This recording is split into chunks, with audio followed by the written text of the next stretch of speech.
Olá pessoal, tudo bem? Chegamos ao bloco número 10. Nesse bloco o assunto ainda é o Egito Antigo. É o último bloco em que nós vamos tratar do Egito e vamos falar um pouquinho da religião e da cultura no Antigo Egito.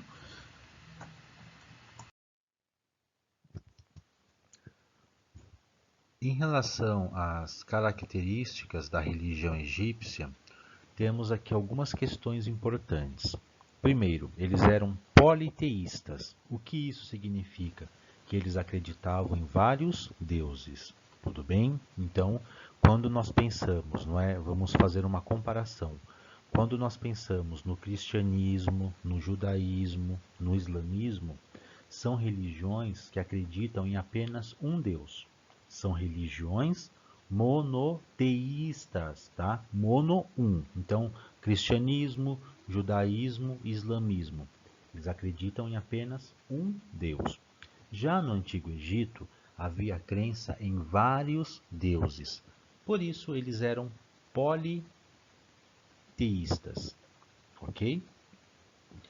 E cada deus era responsável por um aspecto, não é, do dia a dia dos egípcios. Exemplo, havia um deus relacionado à fertilidade no campo, então um deus relacionado às questões agrícolas. Havia um deus relacionado à morte, então eles acreditavam nessa presença, né, nessa intervenção dos deuses em assuntos do dia a dia. Há um período de cheias do rio Nilo. Perfeito, então isso é intervenção dos deuses. Há um período de muita seca, muito sofrimento, miséria. Isso é vontade dos deuses. Tudo bem? Então, resumindo aqui, eles, não é, acreditavam ali que cada deus era responsável por um aspecto, não é, por alguma questão do dia a dia deles, do cotidiano dos egípcios, e também, não é, os deuses tinham a capacidade de intervir, não é, de interferir no dia a dia deles. Por isso, esse cuidado em agradar aos deuses. Vamos retomar aqui brevemente a questão dos faraós. Nós já conversamos a respeito dos faraós, não é, em blocos anteriores, mas aqui há a questão religiosa do faraó, o faraó como uma figura religiosa. Vamos lá. Já tratamos, não é, então, da figura do faraó, só retomando. Então, quem comandava os trabalhadores era o faraó. Quem criava as leis era o faraó. Quem coordenava a defesa do Egito Antigo era o faraó. Responsável pela supervisão da colheita e o estoque da produção, não é, da armazenagem de alimentos, era também o faraó. As obras públicas também ficava a cargo do faraó. Quem cuidava das finanças? O faraó. Só lembrando que nessas tarefas aqui, o faraó possuía um auxiliar, o vizir, não é? Mas, além dessas questões do governo, o faraó tinha uma outra importância também. Vamos identificá-las agora. O faraó, ele era considerado o representante dos deuses na terra. Ele era um deus encarnado, o Horus vivo. Segundo a crença dos antigos egípcios, o faraó ele era tão poderoso, que ele era capaz de controlar as cheias do rio Nilo.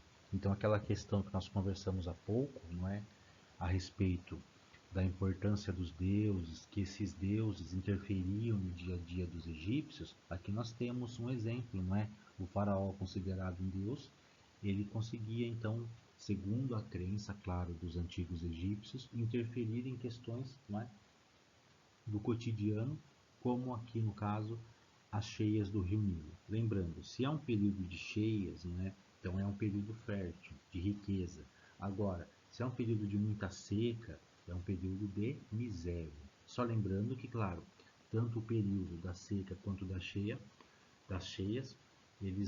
elas deveriam estar equilibradas, não é? Porque também um período de muita cheia eles não conseguiam produzir. Mas resumindo aqui, se havia miséria no Egito, era vontade do faraó.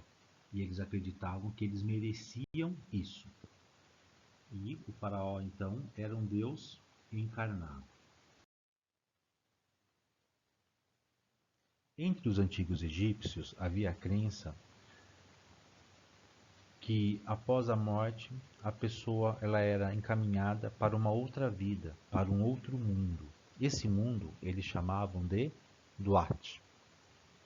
Perfeito? Então, após essa passagem, não é, pela vida terrena, a pessoa seria encaminhada para um outro mundo. E esse mundo seria um mundo abaixo da Terra. Após a morte, então, essas pessoas seriam levadas para essa outra vida. Aqui eu tenho para vocês a representação de Anubis, tá? Então vejam vocês, um deus egípcio, Anubis, representado aqui no caso com uma cabeça de chacal. Então vocês têm aqui, não é? Ele representado com a cabeça de chacal. Ele porta uma balança. Nessa balança, de um lado há um coração e do outro uma pena. Veremos que isso é uma questão simbólica para os antigos egípcios. Acabei de falar para vocês que eles acreditavam então na existência de uma outra vida em outro mundo.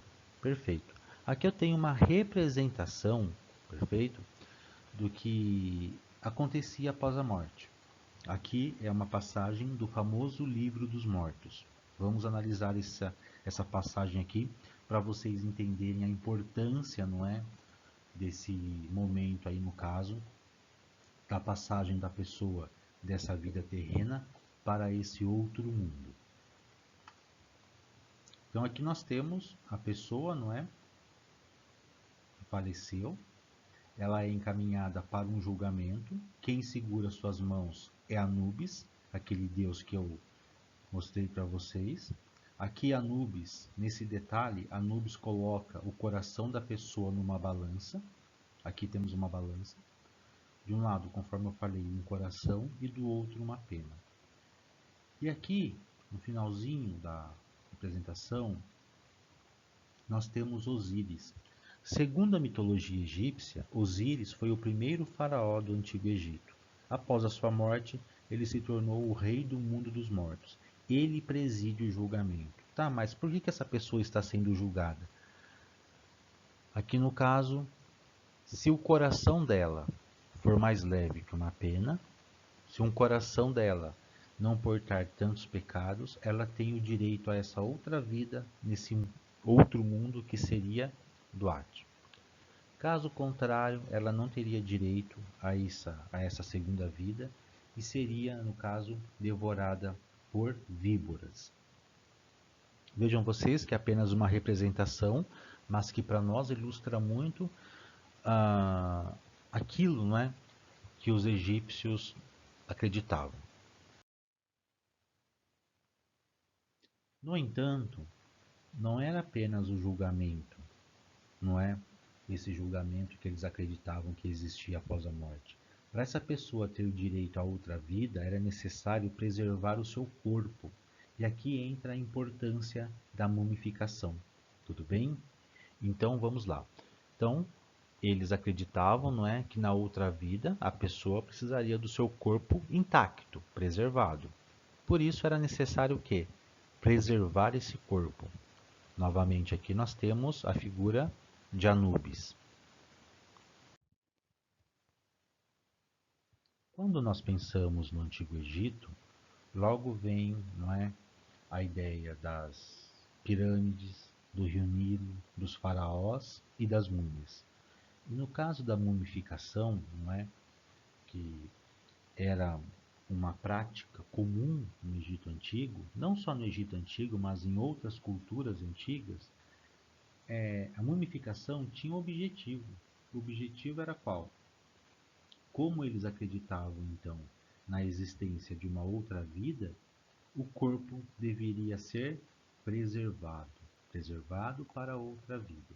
Então, por isso, a prática da mumificação. Então, quando nós pensamos no Egito, às vezes acompanhando ali uma série, uma novela, um filme, e a questão não é tão presente das múmias, havia um objetivo, não é? O objetivo, no caso da mumificação, era preservar o corpo da pessoa, para que a pessoa pudesse utilizar esse corpo na outra vida, lá no outro mundo que seria do Hades. Aqui eu tenho para vocês um resumo das etapas do processo de mumificação. A primeira etapa era a retirada dos órgãos, inclusive a retirada do cérebro. Aqui tem um detalhe para vocês. Após a retirada dos órgãos, o corpo ficava descansando por aproximadamente 50, 60 dias. No entanto, sobre o corpo era colocado um tipo de sal, que nós chamamos de natrão. E o objetivo era desidratar o corpo, não é? Para que assim o corpo ficasse preservado. Após esse período de descanso, não é, do corpo, eles passavam óleos no corpo da pessoa, né, que havia falecido, óleos que possuíam ali alguma essência, e por fim esse corpo era, não é, era enrolado ali com linho, tudo bem? Já caminhando para o final, nós temos aqui as pirâmides. Bom, as pirâmides, elas tinham alguns objetivos. Vamos lá. Primeiro, abrigar as sepulturas dos faraós e dos membros de sua família. Então, quando você não é, pensa em uma pirâmide, a pirâmide era o lugar onde eles colocavam os corpos, não é, dessas múmias de pessoas, de famílias mais conhecidas, famílias nobres. Por exemplo, as famílias, não é, dos faraós. E além de colocar o corpo nessas pirâmides, eles também colocavam o quê? Os utensílios, né, os pertences dessas pessoas. Então aquilo que eles acreditavam que seria útil para outra vida, eles colocavam junto ao corpo. Por exemplo, alimentos, móveis, estátuas, joias, jogos e armas. Aqui nós temos, não é, a descoberta de um sarcófago. Isso na década de 1920. Não é? Inclusive, ano que vem temos aí, não é, 100 anos da descoberta da tumba de Tutankhamon. Não foi um faraó tão importante assim no Egito antigo, mas quando eles encontraram seu sarcófago, os arqueólogos, o sarcófago estava praticamente intacto. E então por isso que é tão conhecida assim essa figura, né, de Tutankhamon. Então ali no caso, quando eles encontraram não só o corpo do faraó, mas também objetos, não é, que foram colocados ali junto ao seu corpo. Tenho aqui para vocês uma foto recente do sarcófago de Tutankhamon.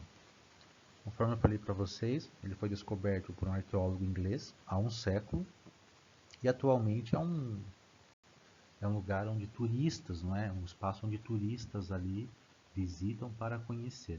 Vejam vocês então, vocês têm o sarcófago e o detalhe aqui nas paredes, as pinturas, não é? Representando ali deuses. Esses deuses, eles são pintados aqui com um objetivo. Qual o objetivo? Proteger a passagem do faraó para o mundo dos mortos. Pessoal, então era isso, não é? Espero que vocês tenham aproveitado. Desejo a todos uma ótima semana e nos vemos no próximo bloco. Um abração e até logo.